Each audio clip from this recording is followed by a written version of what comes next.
बोलो गीता माता की जय। ओम श्री परमात्मने नमः। श्रीमद् भगवद गीता तृतीय अध्याय 29वां श्लोक। प्रकृतिर्गुण सम्मूढ़ा सज्जन्ते गुण कर्मसु तानुकृष्ण विदो मंदान कृष्ण विन न विचालयेत। प्रकृति के गुणों से अत्यंत मोहित हुए मनुष्य गुणों में और कर्मों में आसक्त रहते हैं। उन पूर्णतया न समझने वाले मंदबुद्धि अज्ञानियों को पूर्णतया जानने वाला ज्ञानी विचलित न करे। प्रकृतिर्गुण सम्मूढ़ा सज्जन्ते गुण कर्मसु। सत रज और तम ये तीनों प्रकृति जन गुण मनुष्य को बांधने वाले हैं। सद्गुण सुख और ज्ञान की आसक्ति से, रजोगुण कर्म की आसक्ति से और तमोगुण प्रमाद आलस्य तथा निंद्रा से मनुष्य को बांधता है।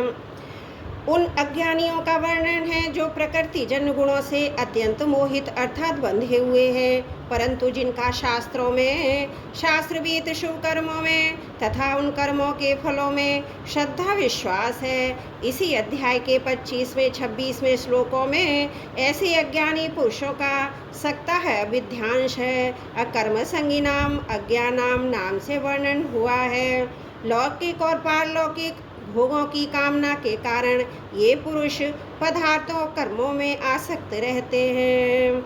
इस कारण इनसे ऊंचे उठने की बात समझ नहीं सकते, इसलिए भगवान ने इन्हें अज्ञानी कहा है। तान कृष्ण विदो मंदान। अज्ञानी मनुष्य शुभ कर्म तो करते हैं पर करते हैं नित्य निरंतर न रहने वाले नाशवान पदार्थों की प्राप्ति के लिए। धनादि प्राप्त पदार्थों में भी ममता रखते हैं और अप्राप्त पदार्थों की कामना करते हैं। इस प्रकार ममता और कामना से बंधे रहने के कारण वे गुणों पदार्थों और कर्मों के तत्व को पूर्ण रूप से नहीं जान सकते। अज्ञानी मनुष्य शास्त्र विहित कर्म और उनकी विधि को तो ठीक तरह से जानते हैं, पर गुणों और कर्मों के तत्व को ठीक तरह से न जानने के कारण उन्हें अकृष्ण विद है, पूर्णतया न जानने वाले कहा गया है। सांसारिक भोग तथा संग्रह में रुचि होने के कारण उन्हें मंदान मंद बुद्धि कहा गया है। कृष्ण विन विचालयेत। गुण और कर्म विभाग को पूर्णतया जानने वाले तथा कामना ममता से रहित ज्ञानी पुरुष को चाहिए कि पूर्ण वर्णित सकाम भाव पूर्वक शुभ कर्मों में लगे हुए अज्ञानी पुरुषों को शुभ कर्मों में विचलित ना करें, जिससे वे मंदबुद्धि पुरुष अपनी वर्तमान स्थिति से नीचे ना गिर जाएं।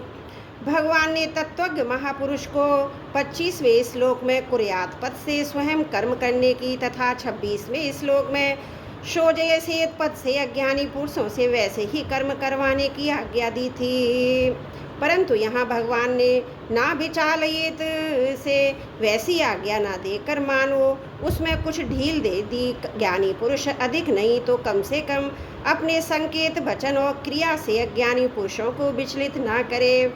कारण कि जीवन मुक्त महापुरुष भगवान और शास्त्र अपना शासन नहीं रखते।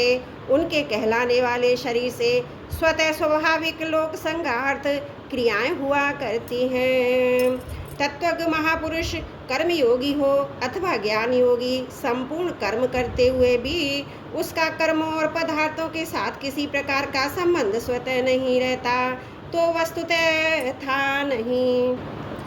अज्ञानी मनुष्य स्वर्ग प्राप्ति के लिए शुभ कर्म किया करते हैं, इसलिए भगवान ने ऐसे मनुष्यों को विचलित ना करने की आज्ञा दी है। अर्थात वे महापुरुष अपने संकेत वचन और क्रिया से ऐसी कोई बात प्रकट ना करें जिससे उन सकाम पुरुषों की शास्त्र विहित शुभ कर्मों में अश्रद्धा विश्वास अरुचि पैदा हो जाए।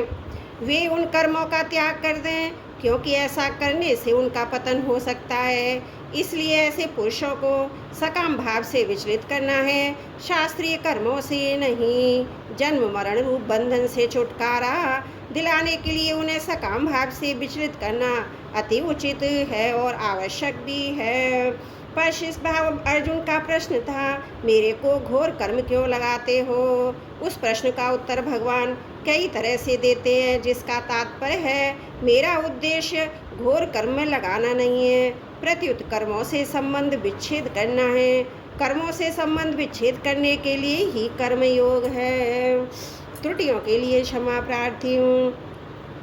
वसुदेव सुतं देवं कंस चारुण मर्दनम देवकी परमानंदम कृष्णं वंदे जगद्गुरुम्।